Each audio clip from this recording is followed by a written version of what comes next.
ओम श्री बृहस्पति नमः। आप सभी पर बृहस्पति भगवान की कृपा सदा सर्वदा बनी रहे।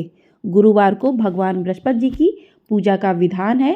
जिस प्रकार से हर दिन किसी न किसी देवी देवता को समर्पित है, उसी प्रकार से गुरुवार का दिन भगवान विष्णु को समर्पित है। बृहस्पति देवता को बुद्धि, विकास और शिक्षा का देवता माना जाता है। गुरुवार को बृहस्पति देव की पूजा करने से धन, विद्या, पुत्र तथा मनोवांछित फल की प्राप्ति होती है। परिवार में सुख तथा शांति बनी रहती है। तो गुरुवार के दिन बृहस्पति देव की पूजा करके उनकी कथा को अवश्य सुनना चाहिए। तो आज की वीडियो में हम सुनेंगे गुरुवार व्रत कथा। तो चलिए कथा को शुरू करते हैं। कथा को पूरा अवश्य सुनिएगा, बीच में अधूरा नहीं छोड़ना चाहिए, इससे दोष लगता है। तो चलिए शुरू करते हैं। प्राचीन काल में एक बड़े ही प्रतापी और दानी राजा राज्य करता था। वह स्वभाव से बहुत ही दानी और दयालु था। हमेशा धर्म और कर्म के मार्ग में ही चलता था। लेकिन यह सब बात उसकी रानी को अच्छी नहीं लगती थी। ना वह व्रत करती और ना ही दान धर्म। वह राजा को भी ऐसा करने से मना किया करती थी। एक बार राजा शिकार खेलने वन को गए थे। रानी और दासी घर पर अकेली थी। तब बृहस्पति भगवान राजा के दरवाजे पर साधु के भेष में भिक्षा मांगने आए।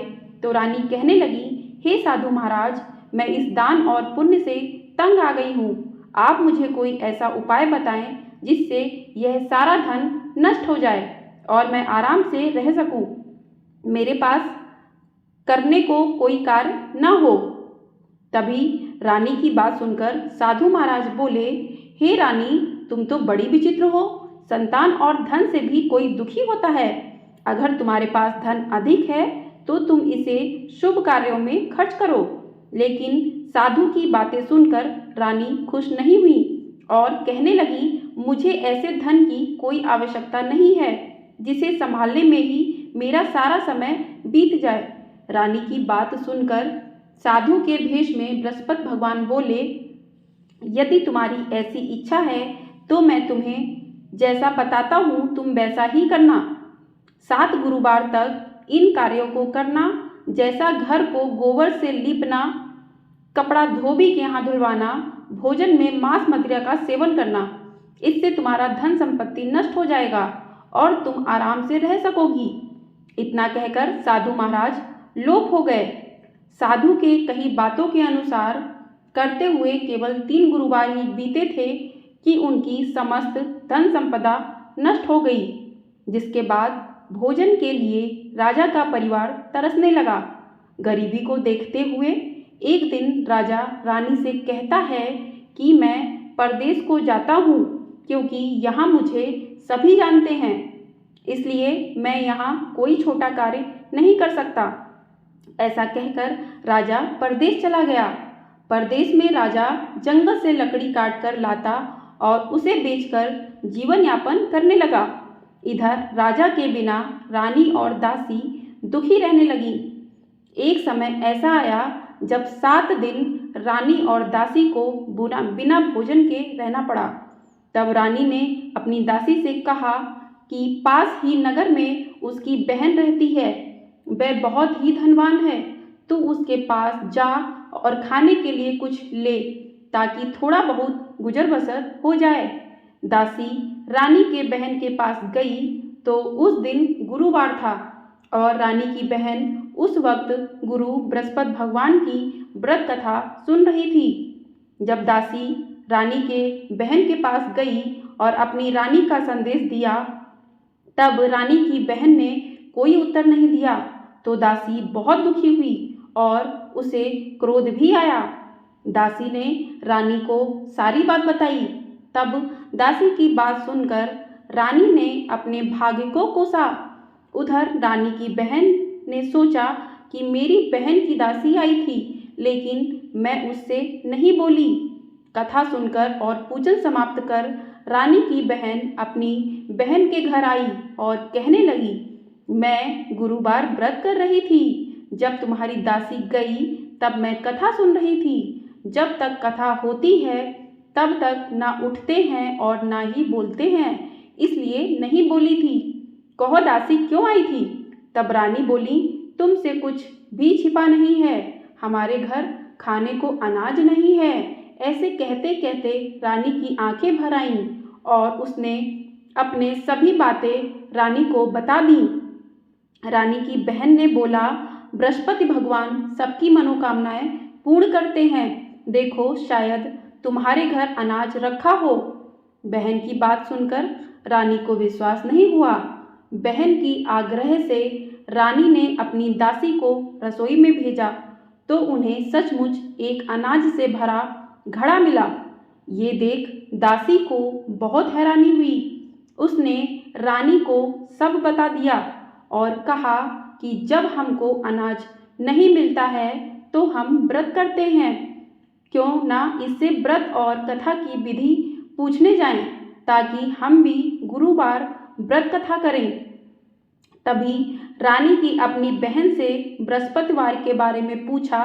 रानी की बहन ने बताया कि बृहस्पतिवार के व्रत में चने की दाल और मुनक्का से केले की जड़ में पूजन करें, दीपक जलाएं और व्रत कथा सुने एवं व्रत के दौरान पीला भोजन ही करें, जिससे भगवान प्रसन्न होते हैं और सभी मनोकामनाएं पूर्ण करते हैं। व्रत और कथा की पूजन विधि बताकर रानी की बहन अपने घर लौट गई। एक सप्ताह बाद गुरुवार का दिन आया तो रानी और दासी ने व्रत रखा। दासी घुड़साल में जाकर व्रत का सामान लेकर आई। फिर केले की जड़ एवं विष्णु भगवान की पूजन कर कथा सुनी। दोनों ने व्रत तो कर लिया, अब पीला भोजन कहाँ से लाएं? दोनों बहुत दुखी हुई, लेकिन उन्होंने व्रत किया था, इसलिए गुरु भगवान खुश थे। वह एक साधारण व्यक्ति के रूप में 2 थालों में सुंदर पीला भोजन लेकर आए और दासी को देकर बोले, ये भोजन तुम्हारे लिए और तुम्हारी रानी के लिए है, इसे तुम दोनों ग्रहण करना। ऐसे ही रानी और दासी गुरुवार का व्रत और पूजन करने लगी। गुरु भगवान की कृपा से उनके पास धन संपत्ति वापस आ गई, जिसके बाद रानी फिर से पहले की तरह आलस करने लगी। तब दासी रानी से बोली, देखो, तुम पहले भी इसी तरह आलस करती थी, इसलिए तुम्हें कष्ट होता था, इस कारण सभी धन नष्ट हो गया। अब जब भगवान की कृपा से धन मिला है तो तुम्हें फिर से आलस होता है। बहुत ही मुसीबतों के बाद हमने यह धन पाया है, इसलिए हमें दान करना चाहिए और आपको भूखे मनुष्यों को भोजन कराना चाहिए, प्याऊ लगवाना चाहिए, कुंवारी कन्याओं का विवाह कराना चाहिए। इससे तुम्हारा यश बढ़ेगा और तुम्हारे पितृ भी प्रसन्न होंगे। दासी की बात मानकर रानी शुभ कार्य करने लगी। इससे पूरे नगर में रानी और दासी का यश बढ़ने लगा। इधर जंगल में राजा दुखी होकर पेड़ के नीचे बैठ गया और अपनी पुरानी बातों को याद करके रोने लगा। तभी गुरु भगवान साधु के रूप में लकड़हारे के पास आए और बोले कि हे लकड़हारे, तू इस सुनसान जंगल में किस चिंता में बैठे हो, मुझे बताओ। तब लकड़हारे ने दोनों हाथ जोड़कर साधु से कहा, आप सब कुछ जानते हैं, मैं आपसे क्या कहूँ। ऐसा कहते हुए राजा ने अपनी साधु को अपनी संपूर्ण दशा बताई। तब साधु ने उन्हें बताया कि तुम्हारी रानी ने बृहस्पति भगवान का निरादर किया था, जिसके कारण तुम्हारी ये दशा हुई है। अब तुम किसी बात की चिंता मत करो, तुम्हारे सभी दुख दूर हो जाएंगे और तुम पहले से ज़्यादा धनवान हो जाओगे। जीवन में शुभ प्राप्ति के लिए बृहस्पतिवार के दिन व्रत कथा करो, इससे तुम्हारे सभी दुख दूर होंगे। इसके लिए तुम गुरुवार के दिन चना और मुनक्का से केला के पेड़ और बृहस्पति भगवान का पूजन और व्रत कथा करो, जिससे तुम्हारे दुख दूर होंगे। साधु की बात सुनकर राजा बोला, मुझे लकड़ी बेचकर इतना पैसा नहीं मिलता है जिससे भोजन के उपरांत कुछ भी बचा सकूं। मैंने रात्रि में अपनी रानी को दुखी देखा है, मेरे पास कोई साधन भी नहीं है जिससे मैं उसकी खबर जान सकूं। लकड़हारे की बात सुनकर साधु ने कहा, तुम किसी बात की चिंता मत करो, तुम रोजाना की तरह लकड़ी लेकर जाना, तुम्हें रोज से दुगना धन प्राप्त होगा। जिससे पूजन के अलावा भोजन भी कर लोगे। धीरे धीरे समय व्यतीत होने पर फिर गुरुवार का दिन आया। लकड़हारा जंगल से लकड़ी काटकर शहर में बेचने गया। उसे उस दिन और दिनों से अधिक धन मिला। राजा सामान लाकर गुरुवार का व्रत किया। उस दिन से उसके सभी दुख दूर हुए। लेकिन जब अगले गुरुवार का दिन आया तो राजा व्रत करना भूल गया। इस कारण गुरु भगवान नाराज हो गए।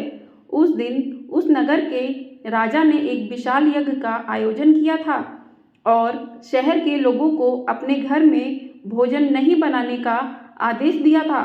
साथ ही यह भी कहा था कि जो भी राजा की आज्ञा को नहीं मानेगा उसे फांसी की सजा दे दी जाएगी।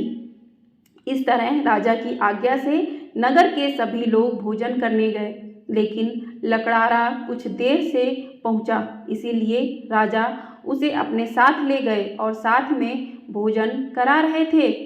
तब रानी की दृष्टि उस खूंटी पर पड़ी जिस पर उसका हार लटका हुआ था। उसे हार खूंटी पर दिखाई नहीं दिया। तब रानी ने निश्चय किया कि मेरा हार इस लकड़हारे ने चुरा लिया है। लकड़हारे को कारागार में डलवा दिया गया। कारागार में जाकर राजा बहुत दुखी हुआ और अपनी पुरानी बातों को याद करके रोने लगा। तभी साधु के रूप में बृहस्पति देव प्रकट हुए और उसकी दशा देखकर कहा, तूने बृहस्पति देव की कथा नहीं की है, इसी कारण तुझे यह दुख प्राप्त हुआ है।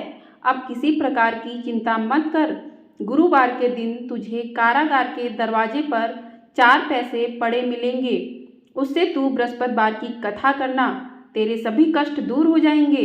बृहस्पतिवार के दिन उसे 4 पैसे मिले। उससे राजा बृहस्पति देव की कथा किया। उस रात बृहस्पति भगवान उस नगर के राजा के स्वप्न में आकर कहा कि तूने जिस लकड़हारे को कारागार में बंद किया है उसे छोड़ देना, वह निर्दोष है।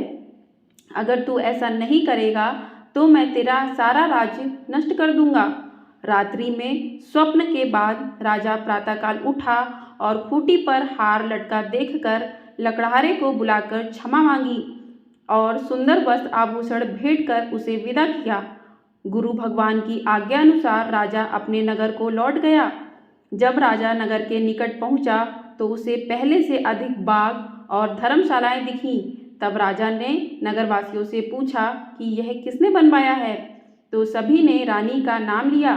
यह सुन राजा को बहुत आश्चर्य हुआ और गुस्सा भी आया। जब रानी ने यह खबर सुनी कि राजा आ रहे हैं तब उसने दासी से कहा, दासी देख, राजा हमको कितनी बुरी हालत में छोड़ गए थे। राजा हमारी ऐसी हालत देखकर लौट न जाएं, इसलिए तू दरवाजे पर खड़ी हो जा। रानी की आज्ञा के अनुसार दासी दरवाजे पर खड़ी हो गई और जब राजा आए तो उन्हें अपने साथ ले आई। तब राजा ने तलवार निकाली और रानी से पूछा कि तुम्हें यह धन कैसे प्राप्त हुआ। तब रानी ने कहा, यह सब धन संपत्ति हमें गुरु भगवान की कृपा से प्राप्त हुआ है। रानी की बात सुनकर राजा ने निश्चय किया कि हर दिन गुरु भगवान का व्रत करेगा और दिन में 3 बार कहानी कहेगा। अब हर समय राजा के दुपट्टे में चने की दाल बंधी रहती थी और दिन में 3 बार कहानी कहता था। एक रोज राजन विचार किया, चलो अपनी बहन के यहाँ हो आएं। इस तरह का राजा घोड़े पर सवार होकर अपनी बहन के यहाँ चल दिया। उसने देखा कि कुछ आदमी एक मुर्दे को लेके जा रहे हैं। तब राजा ने उन्हें रोककर कहा, अरे भाइयों, मेरी बृहस्पतिवार की कथा सुन लो। तब कुछ ने कहा, लो हमारा तो आदमी मर गया है और इसको अपनी कथा की पड़ी है। लेकिन कुछ ने कहा, अच्छा कहो, हम तुम्हारी कथा सुनेंगे। राजा ने दाल निकाली और कथा शुरू की। जब कथा आदि हुई तो मुर्दा हिलने लगा और जब कथा समाप्त हुई तो राम राम कहते हुए मुर्दा खड़ा हो गया। राजा आगे बढ़ा तो उसे एक किसान खेत में हल चलाता मिला। राजा ने उससे कथा सुनने का आग्रह किया, लेकिन किसान नहीं माना। राजा आगे बढ़ा। राजा के हटते ही बैल पछाड़ खाकर गिर गए और किसान के पेट में जोर से दर्द होने लगा। थोड़ी देर में जब किसान की माँ रोटी लेकर आई तब उसने अपने पुत्र से सभी हाल पूछा तो बेटे ने बता दिया तब बुढ़िया दौड़ी दौड़ी राजा के पास गई और कहने लगी, मैं तेरी कथा सुनूंगी, तू अपनी कथा मेरे खेत पर चलकर कहना। राजा लौटकर कथा कही, जिसे सुनकर बैल खड़े हो गए और किसान के पेट का दर्द भी बंद हो गया। राजा अपनी बहन के घर पहुंच गया। बहन के भाई की खूब मेहमानी की। दूसरे रोज जब राजा जागा तो वह देखने लगा कि सब लोग भोजन कर रहे हैं। तब राजा ने अपनी बहन से पूछा, ऐसा कोई मनुष्य है जिसने भोजन नहीं किया हो? तब बहन बोली, भैया यह देश ऐसा ही है, पहले यहाँ के लोग भोजन करते हैं, बाद में अन्य काम करते हैं। ऐसा कहकर बहन चली गई और सबसे पूछने लगी कि कोई ऐसा है जिसने भोजन नहीं किया हो। तब वह एक कुम्हार के घर गई जिसका लड़का बीमार था। उसे मालूम हुआ कि वहाँ किसी ने 3 दिन से भोजन नहीं किया है। रानी ने कुम्हार से अपने भाई की कथा सुनने के लिए आग्रह किया तो वह तैयार हो गया। राजा जाकर अपनी कथा कही, जिसको सुनकर उसका लड़का ठीक हो गया। अब तो राजा की प्रशंसा होने लगी थी। एक दिन राजा ने अपनी बहन से कहा, बहन मैं अपने घर जाऊंगा, तुम भी तैयार हो जाओ। राजा की बहन ने अपने सास से भाई के साथ जाने की आज्ञा मांगी। तब उसकी सास बोली, चली जा, लेकिन अपने लड़के को मत लेके जाना, क्योंकि तेरे भाई की कोई संतान नहीं है। बहन ने अपने भाई से कहा, हे भैया मैं तो चलूंगी, परंतु कोई बालक नहीं जाएगा। तब राजा ने अपनी बहन से कहा, जब कोई बालक नहीं जाएगा तो तुम ही चलकर क्या करोगी? राजा दुखी मन से नगर को लौटा और रानी को सब बात बता दिया। तब रानी ने कहा, बृहस्पति भगवान ने हमें सब कुछ दिया है, वह हमें संतान अवश्य देंगे। उसी रात बृहस्पति देव ने राजा को सपने में कहा, हे राजा उठ, सभी सोच त्याग दे, तेरी रानी गर्भवती है। भगवान की बात सुनकर राजा बहुत खुश हुआ। 9वें महीने में रानी के गर्भ से एक सुंदर पुत्र पैदा हुआ। तब राजा रानी से बोलता है, रानी स्त्री बिना भोजन के रह सकती है, लेकिन बिना कहे नहीं, इसलिए जब मेरी बहन आए तो तुम उसे कुछ मत कहना। रानी ने हाँ कर दी और जब राजा की बहन ने यह शुभ समाचार सुना तो वह बहुत खुश हुई और अपने भाई के यहाँ आकर उस बधाई देने लगी। तब रानी बोली, घोड़ा चढ़कर तो नहीं आई, गधा चढ़ी आई। तब राजा की बहन बोली, भाभी अगर मैं इस प्रकार ना कहती तो तुम्हें औलाद कैसे होती? बृहस्पति भगवान ऐसे ही हैं, वो सबकी मनोकामनाएं पूर्ण करते हैं और जो भी व्यक्ति श्रद्धा भाव पूर्वक बृहस्पतिवार का व्रत रखता है, कथा पढ़ता है, सुनता है या दूसरों को सुनाता है, उस पर गुरु भगवान अपनी कृपा सदैव बनाए रखते हैं और उसकी सभी मनोकामनाओं को पूर्ण करते हैं।